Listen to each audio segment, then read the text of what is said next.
morning and welcome to the annual general meeting of the Nottinghamshire City and Nottingham Fire and Rescue Authority annual general meeting. The first item on the agenda this morning is appointment of chair. So could I ask for nominations for chair, please? Councillor Battlemuch. Nominate Councillor Michael Payne, please. Thank you. Is that seconded? Can I second that, please? Thank you. Are there any other nominations? No. Is that agreed? Agreed. Agreed. Thank you. Councillor Payne, welcome back as chair.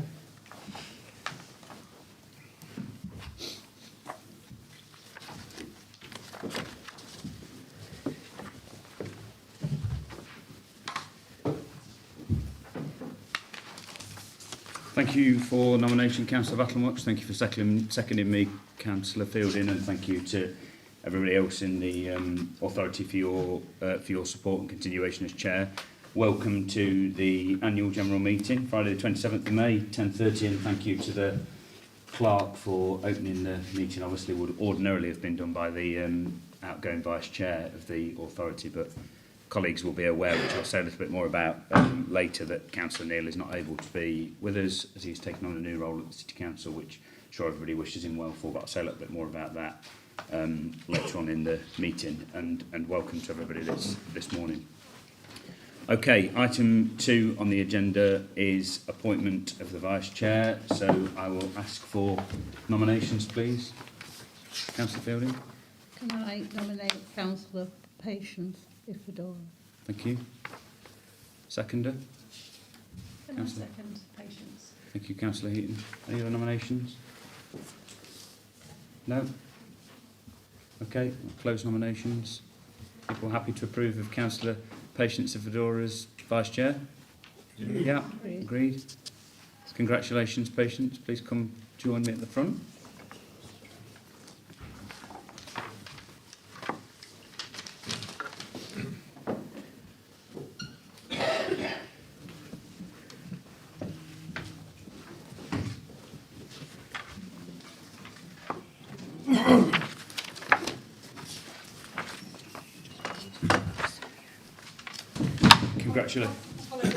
Morning, Commissioner. Congratulations, Patience, and I should just say before we move on further that congratulations not only for the service you've given Patience, and I know in your time chairing the HR committee that you've done an outstanding job in terms of trying to advance the cause of diversity within the service, but also more broadly in communities with Nottingham and Nottinghamshire. But I think I'm right in saying, Clark will correct me if I'm wrong on this, that you're the first female vice chair of the authority, and certainly the first person in either the chair or vice chair seat to be from a black minority ethnic background. And I think given the service's values, which I know are shared cross-party and across the authority and the service around improving diversity, inclusion and equality, which you're very, very passionate about, you will do a tremendous job, and I think it sends a very powerful signal to the communities we represent in the city and the county. So congratulations, Patience, you're going to do a great job. Thank you, babe. Item 3 then is apologies for absence. I think I can see everybody here present, so I don't think there are any apologies. Kath or Malcolm? No apologies, No. chair. Item 4 then is declarations of interest from any members or officers. Anybody like to declare an interest? Can't see anybody indicating. Item 5 then is the minutes of the meeting held on the 25th of February 2022 for confirmation. Any comments or questions, first of all, that people would like to raise in relation to the minutes, which start on page 3 of our pack? People happy that they're an accurate record and happy to approve them? Yes. Agree? Agreed unanimously. Thank you very much. Item 6 then is Chair's announcements. So let me first of all say welcome to new members joining the authority, to Councillor Jonathan Wheeler, who I've worked closely with before, and congratulations, Jonathan, on your appointment as group leader for the Conservative Opposition group. You're a colleague on the County Council, Jonathan. I enjoyed working with you before on the authority. I know you're going to do a brilliant job, and you and I had the chance to speak earlier in the week, which I was very grateful for. So welcome back after your year's absence, Jonathan, while you were taking up other roles. Councillor Mike Quigley, welcome back, Mike.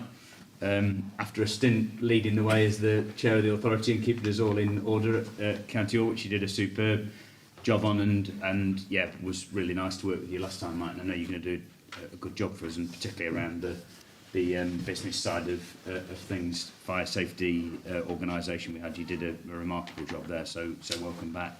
Councillor Upton, welcome to the authority. Great to have you on the authority.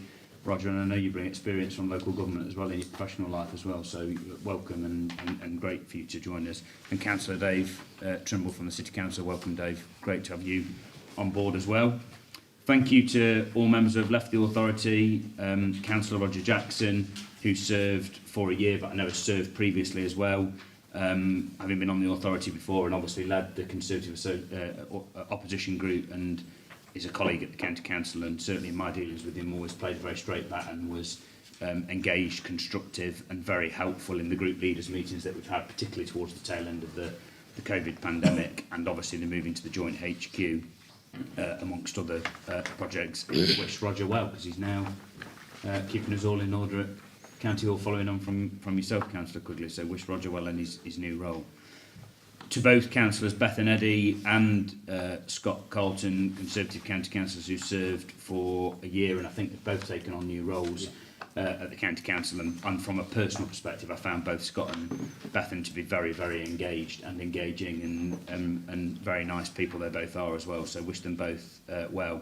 And finally, just to say a huge thank you and a congratulations to Councillor Toby Neal, who served for 3 years on the Fire Authority, was very, very active as a Fire Authority member. I think was very well regarded by members across the chamber in conversations I was having earlier this week with colleagues, but also with staff, and has done an absolutely outstanding job as Vice Chair of the authority. Certainly when I haven't had the opportunity to be at events, he stood in for me. I know he had a very good relationship with colleagues who are representatives of the workforce as well, and will do a brilliant job in his new role at the City Council as a cabinet member, where I think he's leading on housing issues amongst other things, and I know will take a keen interest in building safety, and has had the chance to work with our new chief, Craig, I think, on the community safety partnership in the city, and will continue to work closely with us.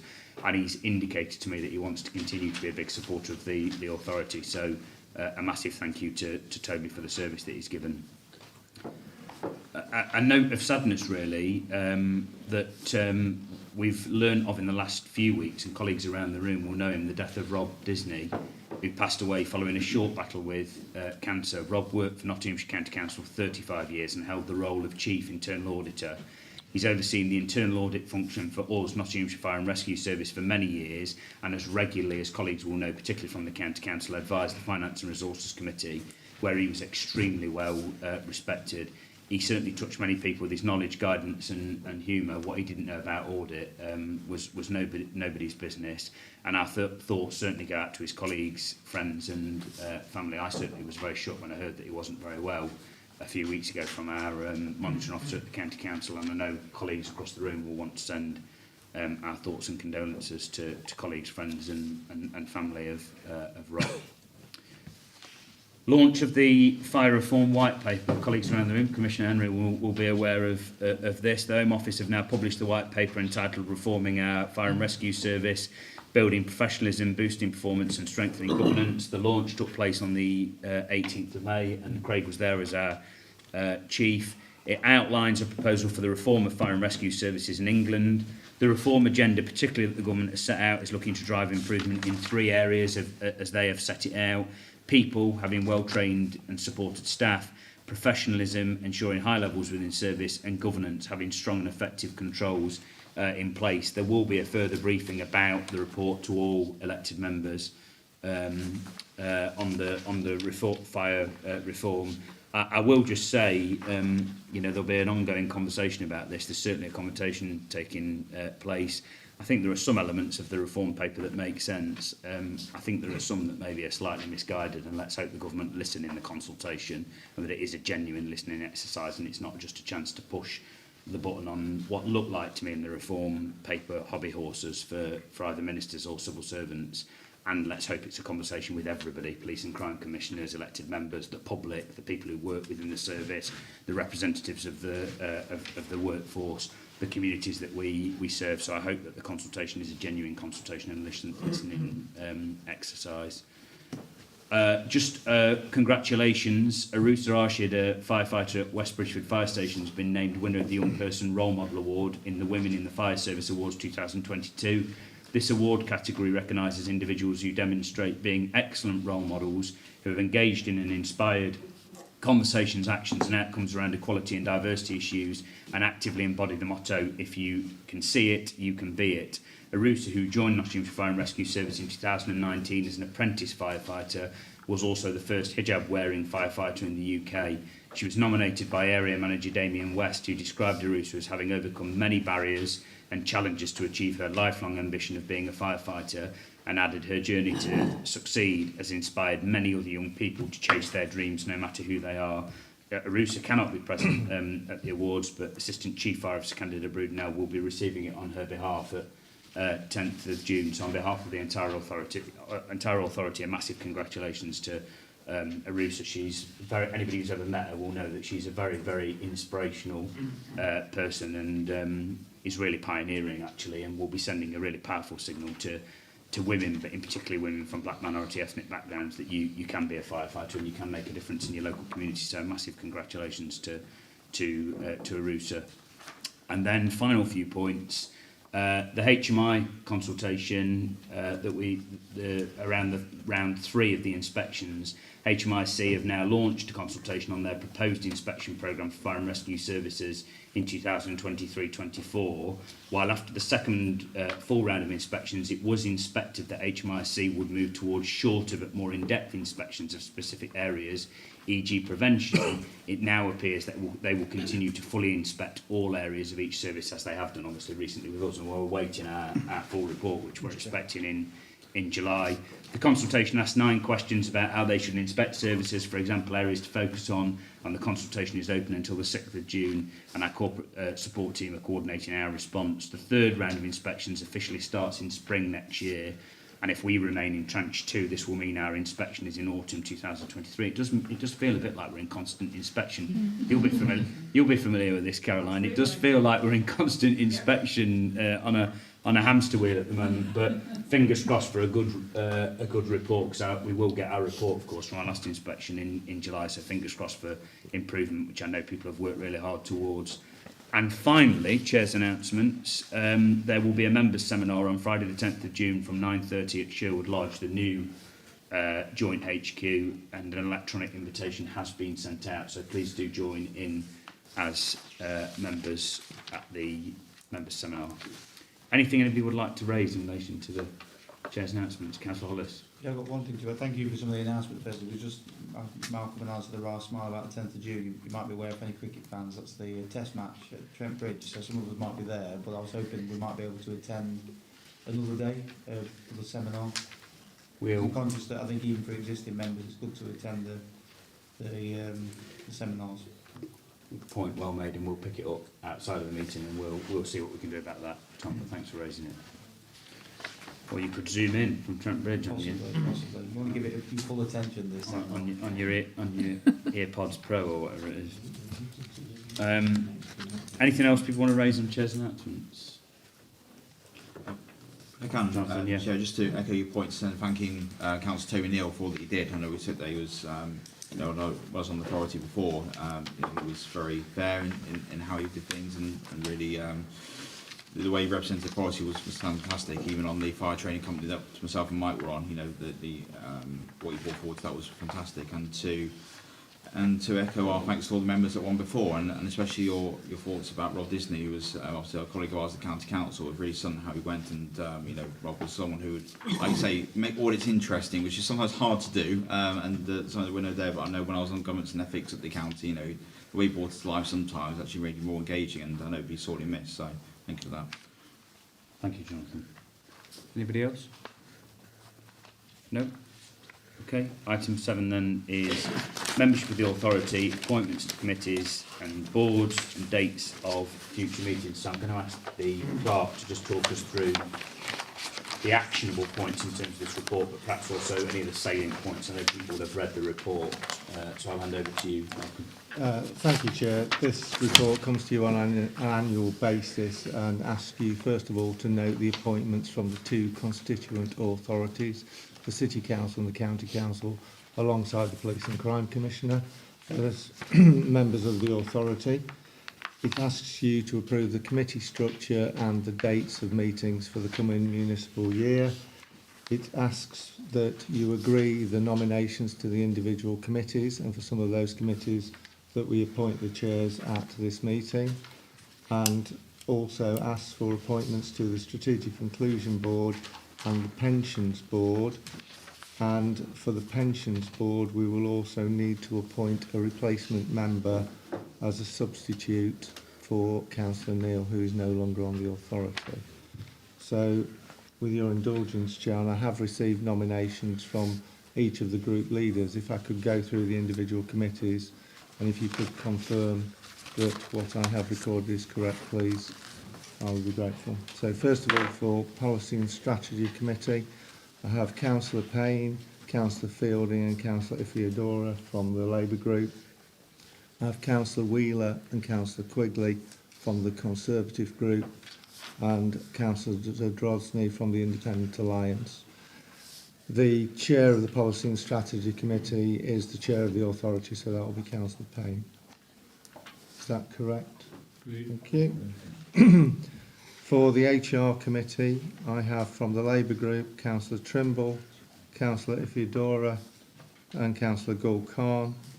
From the Conservative Group, I have Councillor Wheeler and Councillor Corden. And from the Independent Alliance, I have Councillor Hollis. For this committee, we will need to appoint a chair. So, Chair, do you want to ask for nominations for chair? Nominations for chair of the HR committee, please. I nominate Councillor Trimble. Thank you, Councillor Battermuch. Somebody to second Councillor I'll Trimble. second that, please. Councillor Heaton to second Councillor Trimble. Any other nominations? Councillor Quigley? Councillor Wheeler. Councillor Wheeler. Somebody to second Councillor Wheeler. Thank you, Councillor Lee. Any other nominations? No? Okay. Malcolm, do you want to take the vote, or do you want me to call the vote? You call the Yeah, vote. okay. So all those, so I'm going to do this, all those in favour of Councillor Trimble, then all those in favour of Councillor Wheeler, and then I'll ask if anybody wants to abstain from the vote as well, if people are happy, and I'll do that for all of the committee chair appointments we need. So all those in favour of Councillor David Trimble? I'm going to allow the clock chance to count the votes. You got 11? That's 11 for Councillor Trimble. All those in favour of Councillor Wheeler?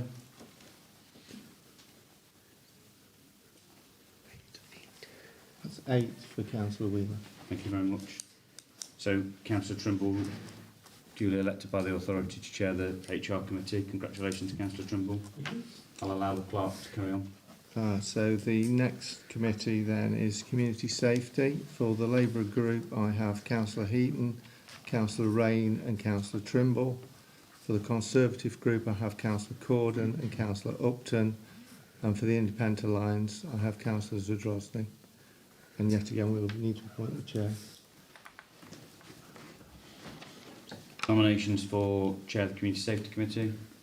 Councillor Hollis. I'd also like to nominate Councillor Jason Zadrozny. Councillor Zadrozny. Somebody second Councillor Zadrozny. John Clark, Councillor Clark, seconded Councillor Zadrozny. Somebody to any of the nominations? Councillor Wheeler. Councillor Upton. Councillor Upton. Somebody to second Councillor Upton. Councillor Lee. Any other nominations? Not seeing any indications, so again I'm going to do the same process for the vote. All those in favour of Councillor Jason Zadrozny? I'm going to allow the clerk a moment to count the votes. That's 11 for Councillor Zadrozny. All those in favour of Councillor Roger Upton?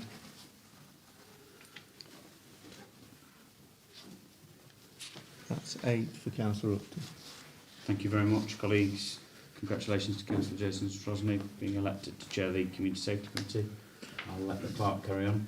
So the next committee is Finance and Resources. For the Labour Group, I have Councillor Clark, Councillor Battlemuch, Councillor Heaton and Councillor Fielding. And for the Conservative Group, I have Councillor Bailey, Councillor Quigley and Councillor Cubley.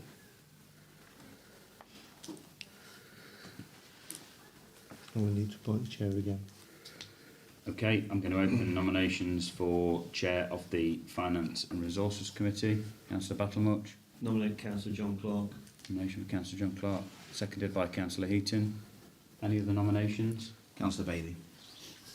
Councillor Bailey, nominated by Councillor Wheeler. Councillor Lee, seconded. Any other nominations?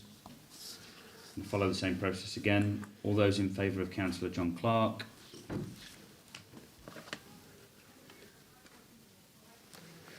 That's 11 for Councillor Clark. All those in favour of Councillor Callum Bailey? And that's 8 for Councillor Bailey. Thank you very much, colleagues. Congratulations to Councillor John Clark on being appointed as Chair of the Finance and Resources Committee. The next committee is Personnel. So for the Labour group, I have Councillor Trimble, Councillor Ifidora, Councillor Clark, Councillor Rain, and for the Conservative group, Councillor Cubley, Councillor Upton and Councillor Lee. And there is no appointment of chair. That will be appointed at any meeting of that committee. Thank you. The next one, Chair, is Appointments Committee, and for that I have for the Labour group Councillor Payne, Councillor Ifidora, Councillor Fielding, for the Conservative group Councillor Wheeler, Councillor Corden, and for the Independent Alliance Councillor Hollis. You act as Chair of that committee, as Chair of the Authority Chair.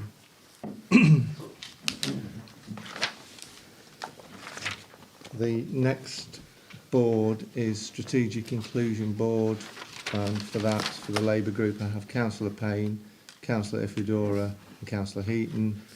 For the Conservatives, Councillor Wheeler and Councillor Lee, and for the Independent Alliance, Councillor Zadrozny. Colleagues, happy that's accurate? Agreed. Thank you. So we then, Clark, I think, have to deal with the appointment to the Pensions Board. I would suggest if colleagues are happy that we do this, although I'm of course happy to take alternative nominations, that we ask Councillor Fielding to continue being our representative. It's an area that requires experience, and I think you've been doing it for I don't know how many years now, Sybil, but doing a good job alongside Becky, and I would nominate from the chair that we ask Councillor Nicola Heaton to take Councillor Toby Neal's place as the substitute, although I don't think Toby was ever required because Sybil throws her all into the role, but I am of course happy to take any nominations if anybody wants to nominate an alternative substitute for the role, or indeed an alternative to Councillor Fielding for the role. I'm not seeing any indications. Are people happy to approve Councillor Sybil Fielding as our nominee of the authority to the Pension Board and Councillor Heaton as the substitute member? All those in favour? Yeah, not seeing any disagreement in the room.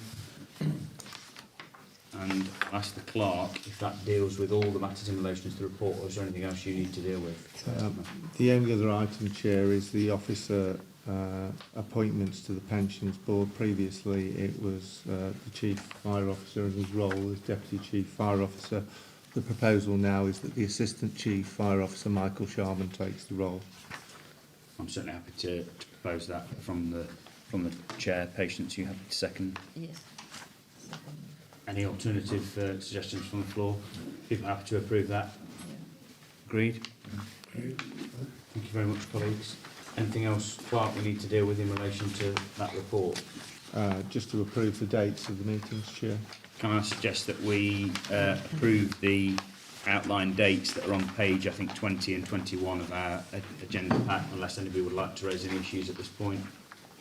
People have to approve those as a schedule of future meetings. Thank you very much, everybody.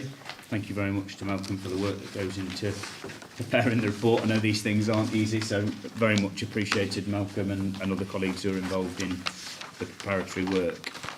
The next item on our agenda then is External Auditors Report to those charged with governance 2020-21.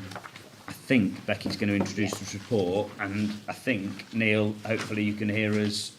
You might not be able to hear us amazingly well, but Neil is joining us, and I think he's picking up sound from Becky's computer. So welcome, Neil, if you can hear us. But I'm going to hand over to Becky to introduce, and I think Neil is going to say a few words as well. Yeah, so you've got two financial reports today. You've got the statement accounts following this one and the audit report that goes with the statement of accounts. It's the 2021 statement accounts. We're not quite completed the 21-22 ones yet. It's slightly delayed, the audit. As many of you will know, there have been nationally issues in providing the external audit service. So you have seen the draft accounts already in July, although they are here again today. So with that, I'd just like to hand you over to Neil, who's representing Ernst Young today, who are our external auditors. Thank you, Becky, and Chair. Thank you very much for and members of the committee and Becky for accommodating me joining virtually today. I have some personal commitments that unfortunately meant I wasn't unable to speak with you in person. I hope you can all hear me. Yeah. I just see nods. I can see a number of you around the room, and the acoustics are working well. Thank you very much, Chair, for that comment. So the paper you have from external audit is our audit results report, which we're required to report to those charged with governance, setting out our position on the external audit of the Fire and Rescue Authority's financial statements for the financial year ended 31st of March 2021. And I first of all want to thank Becky and members of the finance team for the cooperation and assistance that I and my team have had during the course of the audit. I understand the implications of a delayed audit to your finance team, and I think as a result that we've worked well with you under those challenging circumstances to progress the audit. Now the report you have in front of you shows that we have made substantial progress now through our audit of the key accounts and the financial statements, those areas that I identified when I presented to you last time on our audit plan, setting out our areas of significant audit risks, those areas of higher inherent risk, and the work that we've got through to date. It's a brief presentation from me because at this particular point in time there are no material adjustments that have arisen from the audit. There are some matters of disclosure that I've summarised in the audit differences section of the audit results report, but nothing of particular importance I need to draw to your attention in individually or in total.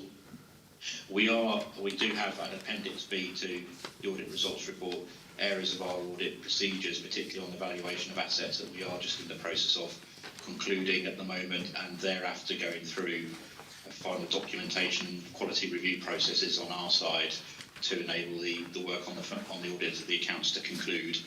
But on the basis of the work that's been undertaken today, I'm expecting to issue an unqualified audit report on the Fire and Rescue Authority's accounts to say they represent a true and fair view of the Fire and Rescue Authority's financial performance and the summary of results for the financial year to 31st of March 2021. Another important aspect of our external audit is assessing your value for money arrangements, and that is looking at arrangements in areas such as financial resilience, financial sustainability, how you make informed decisions, particularly looking at governance, risk management, and broader arrangements associated with economy, efficiency and effectiveness. So procurement, contract management, asset management comes into those particular areas. Now, we work on the basis on identifying whether there are any risks of significant weaknesses in your value for money arrangements, and based on the work that we've undertaken, I have not identified any risk of significant weaknesses and don't anticipate reporting any significant weaknesses in our final conclusion of the audit. Now, the value for money element of this is slightly different because we're required by the National Audit Office to issue an annual audit report within 3 months of issuing our audit opinion. So once the audit opinion is issued, within 3 months there is an annual audit report, and that provides a commentary on the work we've undertaken on value for money and any associated recommendations. We only report by exception in our statutory audit report if we have identified any significant weaknesses, and as I say, coming to you today, I do not have any matters to report to you. Obviously, I'm not in a position to issue our audit report today, so there are matters at Appendix B we are concluding. I know the next item that Becky will be running through with you, which is the financial statements as they currently stand.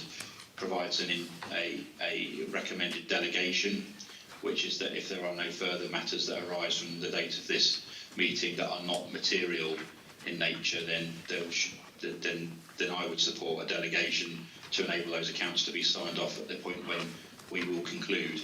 In the event that there are matters which are material, I think Becky's been very clear that they would need to come back to the next meeting of this authority, which, reading your papers, is the 22nd of July. So I want to ensure the audit is concluded in that period of time before that meeting. And I think that's all I wanted to say, Chair, Becky, by way of introduction. But once again, to thank you, all members of the finance team, but also to you as members of the authority for all of the, I suppose, both the cooperation assistance I've had during the course of the audit and the appropriate challenge about the audit process and where we've got to so far. I'm obviously happy to answer any questions, and hopefully you've been able to hear me okay. Yes. Thank you, Neil. Thank you for your presentation, and thank you for your work and the work of your team as well. And I'd also echo what you said about the work of Becky and the wider finance team, and indeed the Finance and Resources Committee, John, under your leadership, and all colleagues who are on that committee for the collaborative work around the audit and the final accounts as well. So thank you for being with us virtually, Neil. Any comments or questions from colleagues to either Becky or Neil in relation to this item? Councillor Quigley. Yeah, just about the issue on page 50 about the uncorrected misstatements. The statement that other expenditure is overstated by just over £1 million. I assume, but I never assume anything, you know that, Michael, that those misstatements require moving figures around. It's not that we've misstated our total expenditure in the year 1920. No, did you hear that? I did. I did. I think if you're referring to the page on the turnaround error, I think I assume that's what you're referring to. We are required under our audit process in EY to bring forward errors that were identified in the prior period and what they are described as turnaround errors if they impact on income and expenditure. But the key thing with this turnaround error is it was a projected difference. So we did identify some smaller errors from our testing of expenditure in the prior period. And then we have to identify what the potential error might be within the population, and we have to extrapolate that. That wasn't adjusted for last year, and as a result, that is a turnaround error that moves into the 2021 audit, and we have to just make sure we're cognizant of that being a maximum error that on your expenditure when we look at all other matters arising from the audit this year. That is below our audit materiality, so unless anything else happens between now and when we sign off, it's just a matter that we are bringing forward. I mean, Becky, you might want to say your own perspective on the specific errors that were identified and reported in the 1920 audit, because as I say, they because you didn't adjust, they turn around, and we have to have that on our schedule of differences for 2021. So if I can explain a little bit further, what would happen is that the audit team come in and they take samples of our expenditure and test them quite rigorously. And in one of the samples they found an error, so it would have been a smaller sample of whatever they take, 20, for example, invoices. They found a mistake, but that in itself was not material. It was a small error. I've calculated it would be about a 2% error. But if you say there's a 2% error on that sample, if you said there's 2% error on all of our expenditure, that's where the £1 million comes in. So it's not that they've found a £1 million error. It's they found an error in a sample, and if they assumed there was that error level in all of our expenditure, that's what it would be. Thanks for the explanation. Thank you, Councillor Quigley. Any other comments or questions, Councillor Wheeler? Oh, sorry, Councillor Clark first. John? Yeah, well, it's obviously the usual. Thanks to Becky and to the team. It's choppy water, there's no doubt in that. We've had COVID, we've had cyber attack, we've had everything else going on. We've got this ongoing war in Ukraine, we've got supply issues and all those types of things like that. Looking at fuel in particular, which is difficult to balance for anybody, any business or anything like that. To receive a report like this is excellent. And it's against, and I think people should look at it, it's against the background of 9% inflation. I know some things were done yesterday to assist with that, but is that 1 year, is it not? What does it mean? So probably you might bring to the Finance Committee some report on that, because it is important, because the people we employ are still going to be struggling, even with that help from yesterday, and we've got to keep a close eye on that when we're looking at salaries. And we can't pay, we don't have money, but we've got to keep lobbying away and keep raising it. Final thing, Chair, is the annual audit fee. I really keep seeing this, and I don't know, it's right the way across the board. I don't know whether somebody can put some clarity to it, but that is significant now. It's raising, we're looking at 80,000, we were 23,000, and then went to 45,000. Where's it going to finish? And it's no criticism of our colleague on the screen there, but you know, we need to know that. It's like in the household budgeting, you've got to put it down. If you're going to keep straight and keeping on the good side of finance, you need to know what's coming up over the next few months. But thanks, Becky, please pass that on to everyone. I wish you'd go and help Rishi out, sort it out. You make it sound so simple. I wouldn't like his job. Thank you. Thank you, John. Councillor Wheeler. Yeah, thanks. I think for me the frustration really is that we're still talking about this set of accounts, because we were talking about when I was last on the authority. So I've been away for a year, come back, we're still talking about it. So obviously that's quite a concern really. And although I've got complete faith in Becky and the team and our internal processes, we have an audit for a reason. That's to obviously give that, to make sure that we are where we think we are and that the public are confident, and to still be going on about it and that we're not finally there, but hopefully by July. And the fact about the fees, I was going to mention the next item, and since Councillor Clark mentioned it here, I do find it quite incredulous to be asking for more money for a fee. Now, I appreciate there's more cost to the auditor's point of view, but when you agree a fee and when you are late by the amount of period that they are late by, I don't think that's acceptable that our taxpayers are paying, and as a authority we're paying more money towards that, because there's something serious that's gone wrong. I'm not blaming the person who's on the screen now, the information from the company is from, but you agree a fee that you've got to build a resilience for that, and the fact that we are in this position of having to pay more money to me isn't acceptable, and I think part of the negotiation that's been made very clear that we're not happy, and wherever it's going forwards with the same audit, we've got to be expecting a better level of service because we've not had it so far. Thank you. Thank you, Councillor Wheeler.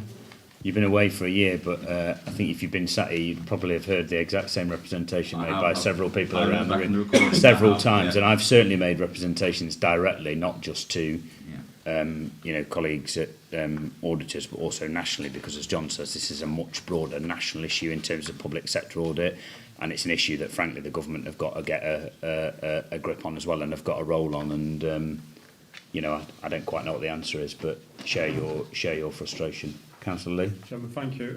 I'm not sure if you'll be able to answer this question, but I'm going to ask it anyway. Out of all the percentage of audits you are doing, how many, what percentage are this far behind, and how many percentage have already been completed? Because it feels like, from what I know of audits in other authorities, that we're significantly way behind others. So I'm wondering, is it your organisation that are far behind, or is it just all the audits you are doing are this far behind? I think there was the deadline or their target date, it's not an official deadline, to get the accounts audited for the 2021 accounts. There are only 9% across the whole of public sector that have had audits completed by that date. So many more have been completed now, and I would say we're probably in the sort of bottom quartile not to have had our audits completed. Some of that is because the auditors concentrate on those authorities that are large enough to affect the whole of government accounts. So smaller authorities do get dropped to the bottom a little bit because of that, so that the whole of government accounts don't get held up on a national level. I don't know whether Neil wants to add anything further on that. So I'm happy to, and I understand the frustrations that have been expressed around the room, and you've heard from me on this before, but the current position is, and this is a couple of weeks ago, that sort of 55% of organisations with 2021 accounts had been signed off, which, so you can do the maths, work out that it's about 45% that have not yet had their accounts authorised. It's probably signed off by audit. It's probably worth noting that there are still open audits that go back into prior periods as well, 1920, 18, 19, and a small handful, even going back as further than that. But to address the challenge about whether it is just EY, I would refute that. It isn't just EY. This is impacting on all audit suppliers and represents, I think, as the Chair has just summarised, actually more fundamental questions around the sort of sustainability of local public audit, which has been the subject of several reviews and focus of the Public Accounts Committee and others. So I don't think EY are alone on that. I think Becky's summarisation about prioritisation and scheduling of audits is entirely fair with where we were with 2021. But there are other constraints not relevant to fire and rescue authorities that are holding up audits at the moment, particularly accounting for infrastructure assets, and which is holding up again the conclusion of a number of external audits, as well as the incremental shift on the requirements of us from professional and regulatory standards. So it isn't just an EY problem or difficulty here. It is a system-wide issue, and I don't think it's. I don't think Nottinghamshire Fire are so behind compared to others. Though I appreciate you're now in that group of less than 50% that need to get 2021 concluded, and obviously I want to work with you to get this audit concluded as soon as possible. Can I come back, Chairman? Councillor Lee? Thank you. Out of all the audits you have completed, have you increased the fees to them? And if not, does that mean we're being disadvantaged because ours are so late? So first thing, taking the last point statement first, we would never charge additional fees for just a delay to the audit that's been driven by ourselves. That wouldn't be appropriate.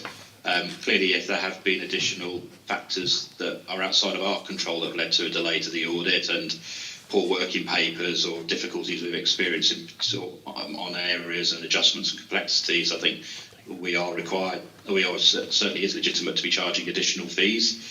But across the board in EY, we've said that the scale fees that are set by PSAA are not appropriate to the level of audit work that we're required to do to meet our quality and professional standards. We've now been saying that consistently for over 2 years. So this isn't just a statement I'm making for Notts Fire. This is across all of our audits. So there is a view about the baseline fee and what should be in the scale fee to represent the level of audit work that we think we need to undertake now to meet our quality and professional and regulatory requirements. On top of that, there are expectations year on year where there is additional work, and PSAA do set minimum additional fees in areas such as the additional work we have to do on value for money, changes in auditing standards, so for example on accounting estimates. And we tried to summarise, I think, in this audit results report why there has been more that pressure on the fees and what we're likely to be representing to PSAA. But what I'm positioning here is no different to what I'm doing on any audits in my portfolio or across the rest of the firm. And again, I don't think it's just EY that are doing that. I think all of the audit firms are saying the same thing.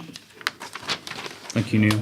If I can just add to that slightly, I've been involved quite heavily with PSAA on the tendering exercise for the next audit round, where I think we've got another 2 years with Ernst Young, and after that, where the tender will receive different auditors unless Ernst Young win the tender.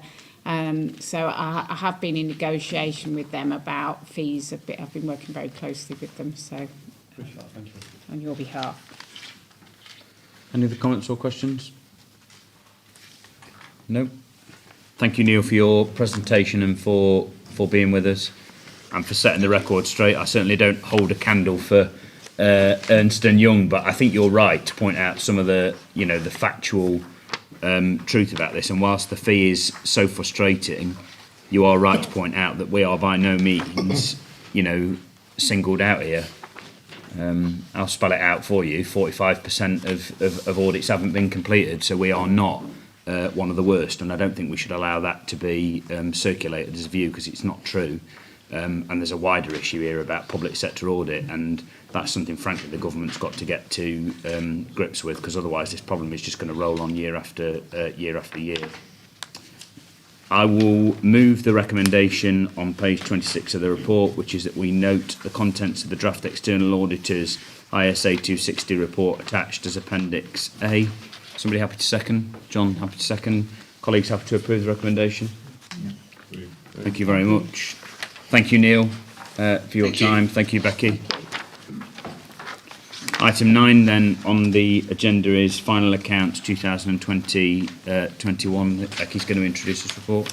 Yeah, so we brought a draft statement of accounts to this committee in July 21, which is when we needed to publish our draft accounts by. So before we published, we brought them here for approval to publish.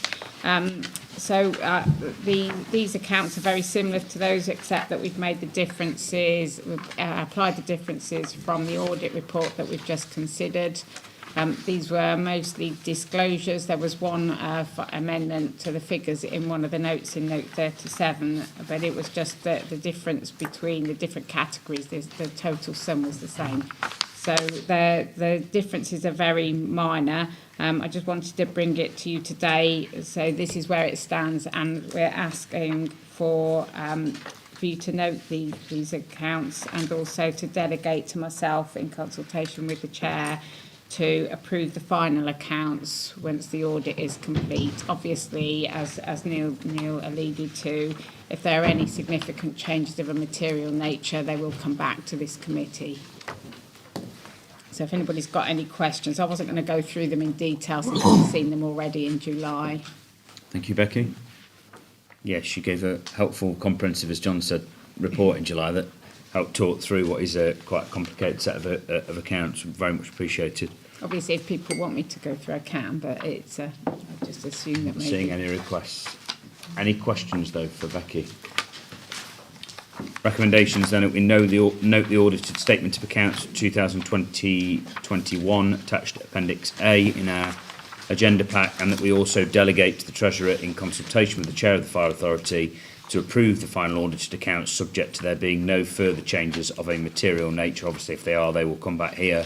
Any such changes would require approval by the Fire Authority at our meeting on the 22nd of July 2022. So I'll move those recommendations. Councillor Clark seconded the recommendations. Colleagues happy to approve those recommendations? Thank you very much. They're agreed. Thank you, Becky. The final item on our agenda today then is item 10, changes to permanent establishment, and I'm going to let the Chief Fire Officer introduce this report. Thank you, Chair.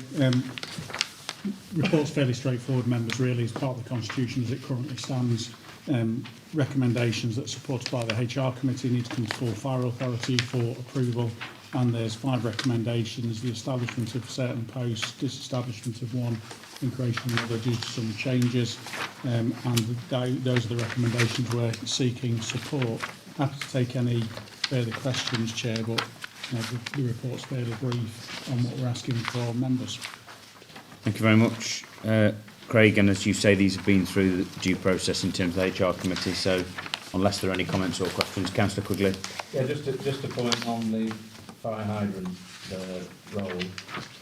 My experience in the past was that the fire service used to go out with a tender and check the fire hydrants on a regular basis as part of their ongoing duties. And if a fire hydrant was faulty, as happened to one outside my property, Anglian Water came out and repaired it. So I just want to understand exactly what these guys are doing over and above that which we always used to do. Yeah, I suppose the answer, there were some regulations that changed about 12 plus years ago in terms of working on and near roads. So we moved to people doing it in vans, far more efficient model. Firefighters still, as part of their site-specific risk information, so risks they see in their area still do that, where there are specific risks and part of their exercise, and when they go to incidents and they still report defects. These people actually go around on a schedule with all the hydrants around the city and county and do it on our behalf. So it's something that's been in a long time. What we recognise is that we need the capacity in the organisation to be able to do it and keep on top of things. And of course, members will know the amount of new hydrants that are being built around domestic properties throughout the county as well. So there's only more and more being added. So it's something we've done, not just fire crews. It is a long time since fire crews have had the whole schedule of hydrants to do. Thanks. Thank you, Councillor Quigley. Any other questions? Recommendations, then, I'm not going to read them all out of there at the back of the agenda, page 214, as outlined by the Chief Fire Officer. So I'll move the recommendations. Seconded by Councillor Fedora? Seconded, yeah. Seconded. People happy to approve the recommendations? Agreed. Agreed? Agreed, yeah. Thank you very much. And that concludes the end of our formal business. Have we got a meeting of the strategic? No, we haven't, have we? It's after the July's July meeting. Yeah. So that's the end of the formal business. Thank you for everybody for being here today. Thank you for putting your trust in me again as the chair. As I said at the last meeting for new members, we'll continue to be inclusive and collaborative, and you know, if people have got questions throughout as your time on the authority, please come and have a chat with me or any of your group leaders.